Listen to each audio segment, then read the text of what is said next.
유아기 때 미국으로 입양된 한인 입양인 18,000명이 추방 위기에 놓여 있는 것으로 확인됐습니다. 한국 정부는 무국적 입양인들이 체포 또는 추방될 가능성을 예의주시하며 대응책을 모색 중인 것으로 알려졌습니다.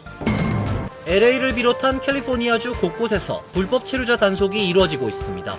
SNS에 연방법 집행기관 관계자들의 단속 영상이 올라오고 있습니다. 체포된 불체자들이 손발이 쇠사슬에 묶인 채 추방을 위한 비행기 탑승 층계에 오르는 장면을 백악관이 SNS X에 게재해 논란이 일고 있습니다. 일론 머스크 테슬라 CEO의 일거수일투족이 논란이 되고 있는 가운데 도널드 트럼프 대통령이 머스크의 발에 키스하는 딥페이크 영상이 화제가 되고 있습니다. 맨해튼 60도 남단에 진입하는 차량에 통행료를 부과하는 혼잡 통행료 성과가 공개됐습니다. 시행 후 첫 한 달 동안 4,860만 달러의 수입이 발생한 것으로 파악됐습니다. 이상은 오늘의 주요 뉴스입니다. 시청자 여러분 안녕하십니까? KBN 뉴스입니다. 도널드 트럼프 대통령이 강경 반이민 정책을 펼치면서 유아기 때 미국으로 입양된 한인 입양인 18,000명이 추방 위기에 놓여 있는 것으로 확인됐습니다. 재외동포청을 중심으로 한국 정부는 무국적 입양인들이 체포 또는 추방될 가능성을 예의주시하며 대응책을 모색 중인 것으로 알려졌습니다. 더불어민주당 한정혜 의원실이 오늘 외교부 산하 재외동포청으로부터 제출받은 미국 내 시민권 미취득 해외 입양 동포 용역 결과에 따르면 작년 기준 미국 내 무국적 한인 입양인 수는 17,547명으로 추산됐습니다. 미국에서 2000년 제정된 입양인 시민권법은 입양된 이들에게 자동으로 시민권을 부여하지만 현행법 시행 이전엔 양부모가 시민권을 별도로 신청해야 했습니다. 양부모의 부주의나 법적 구멍으로 시민권을 취득하지 못한 무국적 한인 입양인은 추방 대상이 되고 있습니다. 뉴욕타임스에 따르면 트럼프 행정부의 강경 반이민 정책으로 추방 대상에 오른 대상은 지난해 기준 1,400만 명으로 추산되는데 이 중 미국 시민권을 취득하지 못한 한인 입양인 2만 명을 포함해 불법 체류 중인 한인은 15만 명에 달합니다.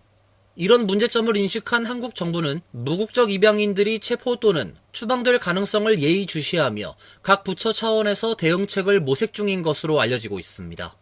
재외동포청 차원에선 재외공간을 주도로 해외 입양 단체와 협력해 시민권 취득부터 체포 이후 대응 방안에 대한 법률 컨설팅을 지원하겠다는 방침입니다. 재외동포청은 다음 달부터 재외동포 서비스 지원센터에 입양동포 민원 전담 창구를 개설해 입양동포를 전담하는 종합상담 창구를 설치할 계획입니다. LA를 비롯한 캘리포니아주 곳곳에서도 범죄 이력이 있는 불체자 단속이 이루어지고 있습니다. SNS엔 연방법 집행기관 관계자들이 방탄조끼를 착용하고 아무런 표식이 없는 차량을 타고 돌아다니는 영상이 속속 게재되는가 하면 불체자 단속 제보도 이어지고 있습니다.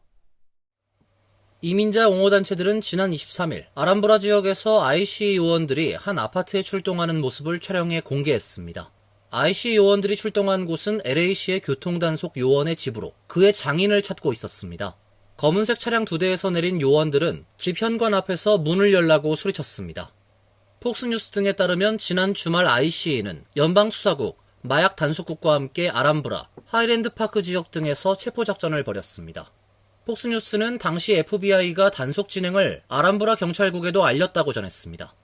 LA타임스는 24일 소식통을 인용, LA 메트로폴리탄 구치소 측은 지난 주말 연방정부로부터 체포할 불법 체류자가 최대 120명에 달할 수 있다며 이에 대비하란 연락을 받았다고 보도했습니다.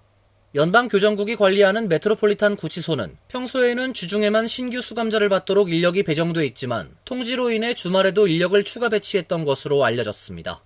IC는 이날 단속 여부는 물론 체포자 숫자에 대한 정보를 공개하지 않았습니다. LA타임스는 이번 단속 작전과 관련해 우려할 수준은 아니었다며 23일 오후까지 이민 단속으로 구치소에 이송된 수감자는 10여 명이 채 되지 않았다고 보도했습니다. 체포된 불체자들이 손발이 쇠사슬에 묶인 채 추방을 위한 비행기 탑승 층계에 오르는 장면을 백악관이 SNS X에 게재해 논란이 일고 있습니다. 백악관 계정에 공개된 동영상엔 워싱턴주 타코마 이민국 구치소에서 추방 장소로 이송되는 수감자들이 시애틀 보잉필드 공항에서 이민국 요원들에 의해 몸을 수색당한 후 땅바닥에 널려진 쇠사슬에 각각 팔과 다리가 함께 묶인 채 탑승 계단을 사슬을 끌며 오르는 모습이 담겨져 있습니다. 이민국이 약 2주 전에 촬영한 이 영상은 X의 소유자인 일론 머스크가 올렸습니다. 머스크는 이 영상에 하하, 와우라는 코멘트와 함께 트롤 및 금메달 이모지를 달았습니다. 이 영상엔 ASMR이란 표제가 달려 있습니다. 특정 음악이나 행동을 볼 때 즐거운 기분이 일어나는 자율신경 반응을 일컫는 용어의 약자로 유튜버들이 즐겨 사용하고 있습니다. 이민자 권익단체 라레시스텐시아의 마로 빌랄판도 대변인은 당국이 갱처럼 쇠사슬에 묶인 이민자들의 동영상을 공개함으로써 일반인들에게 이민자를 범죄자들과 동일시하도록 유도하고 있다며 범죄자들은 변호사를 선임할 수 있지만 불체자들은 변호사도 없다고 항변했습니다. 빌랄판도는 단체의 자원봉사자들이 보잉필드에 이착륙하는 이민국 전세 비행기들의 동태를 비디오로 촬영하고 있다며 머스크가 게재한 영상은 지난 2월 4일 찍은 동영상 내용과 일치한다 밝혔습니다. 도널드 트럼프 대통령이 최근 업무 성과 보고 안 하면 해고 이메일로 비판을 받고 있는 일론 머스크 테슬라 CEO에 대한 신임을 재확인했습니다. 정부 인사관리처가 성과를 보고하지 않는다고 해서 해고되는 것은 아니라고 진화에 나섰지만 머스크가 또다시 지시에 답변하지 않으면 해고란 글을 올리면서 혼란은 가중되고 있습니다. 트럼프 대통령은 어제 백악관에서 진행한 마크롱 프랑스 대통령과 정상회담에서 정부 효율부를 이끄는 머스크가 최근 이메일로 업무 성과 보고를 보고하라고 이메일을 보낸 것에 대해 천재적 창의적 아이디어라고 칭찬했습니다. 그는 정부에 출근하지 않는 사람들이 있고 그들이 정부를 위해 일하는지 아무도 모른다라면서 지난주에 무엇을 했느냐는 질문은 실제로 일을 하느냐고 묻는 것이다. 만약 답변하지 않는다면 해고될 것이라고 말했습니다. 트럼프 대통령은 외교 안보부처의 수장이 머스크의 이메일에 답변하지 말라고 한 것에 대해 우려하느냐는 질문에 아니다라면서 국무부나 FBI와 같이 기밀 사안이 있는 곳에 대해서는 그런 일이 있을 수 있지만 그것이 그들이 머스크와 싸운다는 것을 의미하는 것은 아니다고 말했습니다. 앞서 머스크는 지난 22일 정부 인사관리처를 통해 230만여 명의 연방 공무원 전체에 보낸 지난주에 무엇을 했습니까? 란 제목의 이메일에서 지난주에 한 일을 5개로 요약 정리해서 이날 밤 11시 59분까지 답변할 것을 지시했습니다. 그는 이에 응하지 않을 경우 사임하는 것으로 관주하겠다는 입장도 같이 밝혔습니다. 이와 관련 정부 인사관리처는 이날 기존 방침에서 한 발 물러났습니다. 인사관리처는 오늘 회의에서 각 기관의 이메일을 답신하는 것은 자발적인 것이라고 통지했다라면서 이메일에 응답하지 않는 것이 사직과 동일시되는 것이 아니란 점도 분명히 했다고 말했습니다. 하지만 머스크는 SNS X에 글을 올려 대통령의 재량권에 따라 그들에겐 다음 기회가 주어질 것이라며 두 번째에서도 답변하지 못한다면 결과는 해고라고 밝혔습니다. 이처럼 정부 효율부를 이끌고 있는 일론 머스크 테슬라 CEO의 일거수일투족이 논란이 되고 있는 가운데 트럼프 대통령이 머스크의 발에 키스를 하는 딥페이크 영상이 화제가 되고 있습니다. 뉴욕포스트에 따르면 어제 오전 주택도시개발부의 구내식당 TV에는 트럼프 대통령이 머스크의 발을 만지고 키스하는 영상이 진짜 왕 만세란 자막과 함께 재생됐습니다. 해당 영상은 SNS에 올라온 영상을 재생한 것으로 실제 영상이 아닌 AI로 만든 가짜 영상입니다. 해커들의 소행인지 다른 이들이 개입되어 있는지는 아직 확인되지 않고 있습니다. 영상은 트럼프 행정부에서 정부 효율부를 이끌며 연방정부 개혁, 재정 지출 및 인력 감축을 추진하고 있는 머스크의 막강한 영향력을 잘 보여주는 것으로 평가되고 있습니다. 한편 연방판사가 머스크의 권한과 관련해 위헌 소지를 언급해 귀추가 주목됩니다. 뉴욕타임스에 따르면 워싱턴 연방지방법원의 콜린 콜러 커텔리 판사는 어제 진행된 공판에서 내 앞에 놓인 제한적 기록에 비춰볼 때 정부 효율부의 조직과 운영의 합헌성에 대해 몇몇 우려를 지니고 있다고 말했습니다. 연방정부기관 수장을 임명할 땐 대통령의 지명과 상원의 인준 절차를 거치도록 한 헌법 조항이 위배됐을 가능성을 살필 것임을 시사한 것입니다. 테슬라 CEO인 머스크는 DOJ의 수장으로 알려져 있지만 정작 공식 지명이나 인준은 받지 않았습니다. 도널드 트럼프 대통령은 유예했던 캐나다와 멕시코산 수입품에 대한 25%의 관세를 예정대로 부과하겠다고 밝혔습니다. 트럼프 대통령은 이날 워싱턴 DC 백악관에서 열린 마크롱 프랑스 대통령과 회담 후 공동 기자회견에서 연기된 두 국가에 대한 관세가 곧 적용될 것이냐는 질문에 관세는 예정대로 진행될 것이라고 말했습니다. 이어 우린 관세 일정을 맞추고 있으며 매우 빠르게 진행되고 있다고 덧붙였습니다. 트럼프 대통령은 우린 캐나다와 멕시코뿐만 아니라 많은 국가로부터 매우 나쁜 대우를 받아왔다며 이에 대한 대응으로 상호 관세를 부과할 계획임을 시사했습니다. 트럼프 대통령은 관세는 앞으로 나아갈 것이고 우린 많은 영토를 차지할 것이라고 전했습니다. 트럼프 대통령은 지난 4일부터 캐나다와 멕시코에 25% 관세를 부과하려고 했으나 캐나다와 멕시코 정부가 국경 보안과 마약 밀매를 단속하는 조처를 하기로 합의하면서 이를 30일간 유예했습니다. 트럼프 대통령은 또 유럽연합에 관세를 인상하려고 하냐는 질문에 이건 상호주의다. 그들이 우리한테 무엇을 부과하든 우리도 그들한테 부과한다라고 답했습니다. 맨해튼 60가 남단에 진입하는 차량에 통행료를 부과하는 혼잡 통행료 시행 후 첫 한 달 동안 4,860만 달러의 수입이 발생한 것으로 파악됐습니다. MTA가 어제 공개한 데이터에 따르면 혼잡 통행료 프로그램이 시작된 지난달 5일부터 1월 31일까지 MTA는 통행료로 4,860만 달러를 징수했습니다. MTA가 예상한 5,210만 달러보다 약 7% 모자란 액수입니다. 다만 연간 예상 수입 약 5억 달러를 고려하면 지난달 수입이 평균 예상치와 비슷한 수준이었다고 볼 수 있습니다. 지난달 수입 중 약 68%는 승용차가 차지했으며 20%는 택시 및 앱 기반 공유 차량으로부터 발생했습니다. 나머지는 트럭, 오토바이 등 기타 차량으로부터 나왔습니다.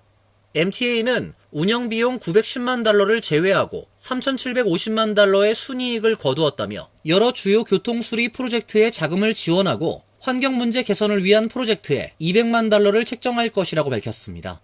MTA는 혼잡 통행료 시행 시작 이후 이달 17일까지 맨해튼 60가 남단 혼잡 완화 구역으로 진입하는 차량이 시행 이전 대비 약 10% 줄었다고 밝혔습니다. 지난달 MTA의 교량 및 터널 통행료 수입 역시 시행 이전 대비 0.8% 감소했습니다. 롱아일랜드 레일로드 1일 승객 수는 전년 대비 10%, 메트로노스 승객 수는 5% 증가해 통행료 부과 이후 차량 대신 통근열차 이용자들이 늘어난 것으로 나타났습니다. 한편 캐시오컬 뉴욕 주지사는 지난 21일 혼잡 통행료를 폐지하라고 지시한 도널드 트럼프 대통령을 만나 통행료 프로그램의 이점에 대해 설명한 것으로 전해졌습니다. 하지만 트럼프 대통령의 폐지 입장이 번복될 가능성은 낮은 것으로 보입니다. 미국에서 항공기 사고가 끊이질 않고 있습니다. 이번엔 애틀랜타발 델타항공 여객기에서 원인을 알 수 없는 연기가 발생해 비상 착륙했습니다. CNN에 따르면 어제 오전 8시 30분쯤 애틀랜타를 출발한 델타항공 보잉 717 소형 제트 여객기가 사우스캐롤라이나주 컬럼비아를 향하던 중 기내에서 연기가 발생해 하츠필드 잭슨 애틀랜타 국제공항으로 회항했습니다. 해당 여객기엔 승객 94명과 승무원 3명, 조종사 2명이 탑승했습니다. 탑승객은 착륙 즉시 활주로에 설치된 비상 슬라이드로 대피했습니다. 탑승객 가운데 2명은 응급구조대에 치료를 받은 것으로 알려졌습니다. 승객들은 비행기가 이륙했을 때 연기로 가득 차기 시작했고 숨쉬기도 힘들었다고 당시 상황을 설명했습니다.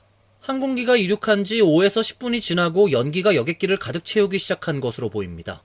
델타항공 대변인은 승무원은 출발 후 여객기 내부에서 연기를 발견하고 애틀랜타로 복귀하기 위한 절차를 따랐다며 고객들에게 사과드린다고 말했습니다. 항공당국은 연기의 원인을 조사하고 있습니다. 이어서 간추린 소식입니다. 지난달 말 발생한 항공기 충돌 사고를 계기로 워싱턴 DC 인근 로널드 레이건 공항의 관제 규정이 강화됨에 따라 도널드 트럼프 대통령이 헬리콥터를 탑승할 때마다 공항 이착륙이 금지돼 승객들이 불편을 겪고 있다고 워싱턴 포스트가 보도했습니다. 보도에 따르면 이달 13일 새 규정 시행 이래 수십 개 항공사들의 도착 항공편이 예정 시각에 공항에 착륙하지 못하고 선회 비행을 하다가 연착하는 일이 빈번하게 발생하고 있습니다. 또 연료가 모자라서 워싱턴 덜레스 국제공항, 볼티모어 워싱턴 국제공항, 리치먼드 국제공항 등 인근 공항으로 목적지를 변경해 착륙해야만 하는 회항 사례도 일어나고 있습니다. 뉴욕타임스에 따르면 지난 2001년 전 여자친구의 부모를 살해해 사형 판결을 받은 67세 사형수 브래드 시그몬이 지난 21일 사형 집행 방법을 선택하란 명령을 받고 전기 의자형, 약물 주사형, 총살형 중 총살형을 선택했습니다. 그의 사형은 다음 달 7일 집행될 예정입니다. 담당 변호사는 교정당국이 약물 주사에 대한 기본적인 사실도 공유하지 않아 시그몬이 사형이 제대로 집행될 것이란 자신감이 없어 총살형을 택했다고 설명했습니다. 사우스캐롤라이나주 대법원은 지난해 수감자에게 선택지가 주어지기 때문에 총살형이 잔인하거나 비정상적인 처벌이 아닌 합법적인 처벌의 한 형태라고 판결했습니다. 미국에서 총사령 집행은 2010년 이후 15년 만이며 사우스캐롤라이나주에서는 사상 처음입니다. 세계 최대 커피 체인점 스타벅스는 관리직 직원 1,100명을 감원할 방침이라고 밝혔습니다. 브라이언 니콜 스타벅스 CEO는 어제 직원들에게 보낸 메시지에서 이같이 감원을 실시한다고 통지했습니다. 니콜 CEO는 실적 부진이 계속되는 가운데 인건비 등 코스트 삭감과 조직 구조의 조정을 통해 경영체제의 슬림화를 추진하겠다고 설명했습니다. 이번 감원은 스타벅스로서는 사상 최대 규모입니다. 앞서 2018년 스타벅스는 약 310명을 감축한 바 있습니다. 스타벅스는 2024년 9월 말 시점에 매장 직원을 포함해 전 세계에서 36만 1000명을 고용하고 있습니다. 이 중 기업 경영과 관리 업무를 담당하는 직원이 16,000명인데 이번 감원으로 7% 정도가 퇴사합니다. 매장 직원은 감원 대상에서 제외했습니다. 뉴욕주가 지난해 여름부터 시작한 취약 연령대 자녀가 있는 저소득층 가정 식량 지원 프로그램 서머 EBT 프로그램 신청을 시작합니다. 서머 EBT 카드는 자녀 1인당 매달 $40씩 3개월 동안 총 $120가 충전되며 스냅, 메디케이드 수혜자 등 일부 적격 가정엔 자동 지급됩니다. 이 조건에 해당하지 않지만 소득 수준이 연방 빈곤선 185% 이하인 저소득층 가정은 별도로 신청이 필요합니다. 지난해 따로 신청하면 혜택을 받을 수 있는 적격 가정이 수십만 가구로 추정되지만 지난해 접수된 신청서는 17,518건에 불과했습니다. 프로그램 신청은 9월 3일까지 가능하며 서머 EBT 카드는 지급 후 122일이 지나면 만료됩니다. 환율과 증권 소식입니다.